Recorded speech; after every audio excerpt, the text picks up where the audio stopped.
সম্প্রতি একজন নেতা বলেছেন, মোল্লারা অন্য মানুষের ঘরে খেয়ে অন্যের ঘরে থেকে আবার 500 টাকা হাদিয়া পেলে নাকি ফতোয়া পরিবর্তন হয়ে যায়। ঢালাওভাবে এভাবে বলা কতটা সঠিক, আপনি কিভাবে দেখছেন?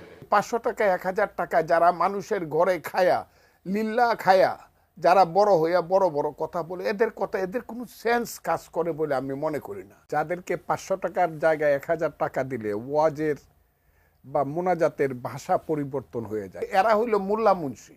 মোল্লাতন্ত্র কিন্তু ইসলাম নয়। কাজে এই বাংলাদেশে মোল্লাতন্ত্র হয়েছে আর ধর্মের নামে ব্যবসা শুরু হয়েছে। দেখেন, প্রথম কথা হলো, হুজুররা অনেকেই মানুষের দান খয়রাত হাদিয়া তোহফা এগুলো দিয়ে চলে। দান খয়রাত এদেশে কেউ জোর করে আদায় করে না, এটা খুশি হয়ে মানুষ দেয়। হুজুরের একবেলা খাওয়াইলো বা 3 বেলা খাওয়াইলো, হাদিয়া দিল, তোহফা দিল, এগুলো কি হুজুররা চাঁদাবাজি করে আদায় করে? কিন্তু যেসব নেতারা এই কথাগুলো বলে, ওনারা তো মানুষের কাছ থেকে চাঁদাবাজি করে টাকা নেয়।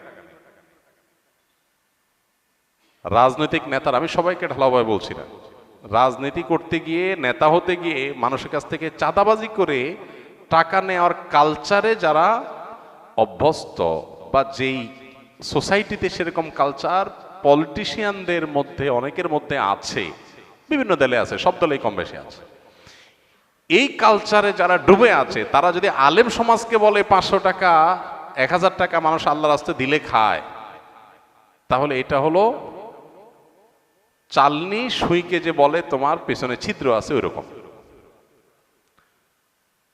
একটা হলো মানুষ খুশি হয়ে দিচ্ছে, আরেকটা হলো আপনি জবরদস্তি আদায় করতেছেন। জবরদস্তি আদায় করে চাঁদাবাজি চলা কালচারের মধ্যে ডুবে থাকা একটা মানুষ যদি আলেম ওলামাদেরকে এ ধরনের কথা বলে, সেটা হলো সবচেয়ে লজ্জাজনক অধ্যায়, সবচেয়ে দুঃখজনক অধ্যায়। এই টোনে কথা